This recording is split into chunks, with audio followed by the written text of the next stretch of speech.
All right, so in this one, we're continuing to talk about properties of real numbers. So we're again just going to review the terminology. A huge part of really being able to communicate in any subject is understanding the basic vocabulary that's being used in that subject. So that can be a big problem in math. If we don't understand the vocabulary being used, then we won't truly understand the expectations that come with that vocabulary. So we do want to make sure that we review it quite a few times if we can. So that's why I think this is the third or fourth video that I'm reviewing this very quickly on. So we have rational and irrational numbers. So a rational, and I apologize, I mean these very small little spots, but a rational number is a number that can be written as a ratio of two integers. In other words, a fraction. So if you can write the number as a fraction, it is rational. So here we have some examples. So these guys are called integers. This is just a subcategory of rational numbers. So rational, we can think of this as kind of the big bubble outside, and then we have integers, that's the next bubble in. So it kind of just takes a step in. And if you notice, there's no decimal places on here. So in rational, we would have numbers like 0.63 or 0.1. We'd have these numbers here. When we get to integers, it's got to be just numbers with no decimals. So I don't want to call them whole numbers. That's actually a different category. Whole numbers would be another step down here. And then we also have natural numbers. So whole numbers are 0, 1, 2, 3, and then so on. I don't know why this is glitching so much, darn it. And then natural numbers is the very last category of rational numbers, and it's just 1, 2, 3. So you can kind of see each time it steps out a little bit more. So we start with just 1, 2, 3, 4, 5, counting on and on forever. And then we take a step out in the little bubble here, and we include 0. That's our whole numbers. And then we take another little step out in the next bubble, and now we include negatives. And then we take another little step out, and we include decimals that can be written as fractions. So they're either terminating, like this, or they could be repeating. So I could see a little repeating bar, or I might even see the number repeating, which we saw in the last example, something like this with dot, dot, dot afterward, which means it just keeps going. All right, so the next one we have here, these are just some examples of fractions. And with these ones, since they can be written as fractions, they are rational numbers. So that's another category of rational numbers. It's not necessarily in the little bubble group, but it's these fractions, since none of them actually end up whole numbers or without decimals, they'd end up in this top category here because they do have a decimal place, but they're still written as a fraction. Then we have terminating, which we talked about just for a second there.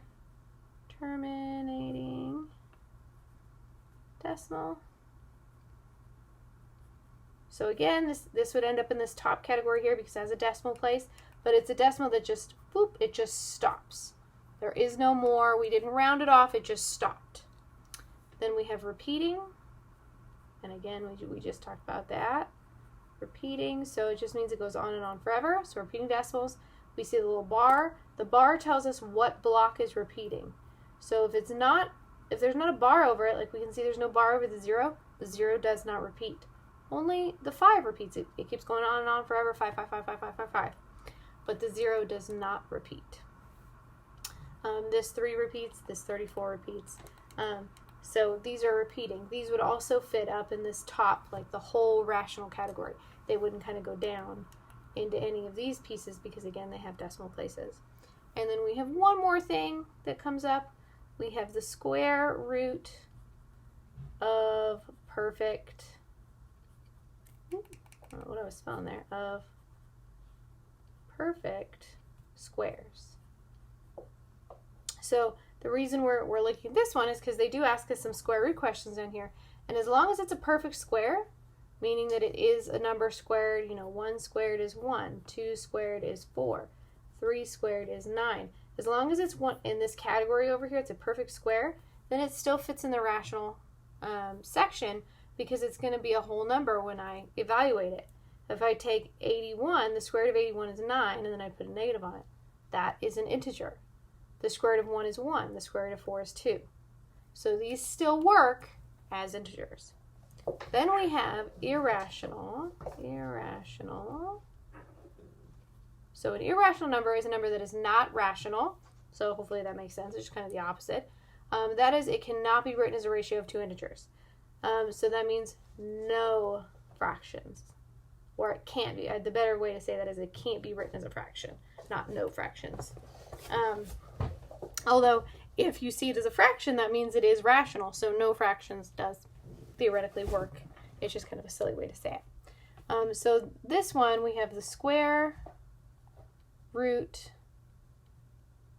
of non-perfect squares. So this is another example. We have square roots here, but 2 does not have a square root. 2 is not over in this category. 2 is over here. It's being squared, but 2 does not have a perfect square root. It would have a decimal square root. So this does not work. It's going to be a repeating decimal. Same thing with 8. Same thing with 17. So if you don't know your squares, that's something you can always write down a list. I've done this before, especially like during a test or something, just to have it off to the side on my paper. This is definitely something that's pretty easy to write out just so that you have those in place. You can also use the calculator to see if it has a square root by using the square root button, which literally just looks like a square root button, and it'll just, you type in the number that you have and then you hit the square root button. It'll sometimes have a 2, sometimes it doesn't. Either way, it still means square root. It just depends on the maker of the calculator there. The other one I know I've talked about in another video that's irrational is if you see pi. Pi, the basic one we always use for pi is 3.14 because we cut it off at 3.14 because it's easy, but it continues on and on and on forever. Okay, so 3.14 is not the end of pi if you remember that number. All right, so we're going to classify each below as a rational or irrational number. So 21, and you can come back over here to the square root. So square root of 21, well, 21 is not on my list. 25 is in my list. 16 is in my list, but not 21.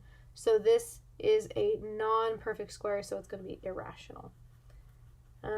Negative 65.44 or 44 hundredths. So it's a terminating decimal. It does stop.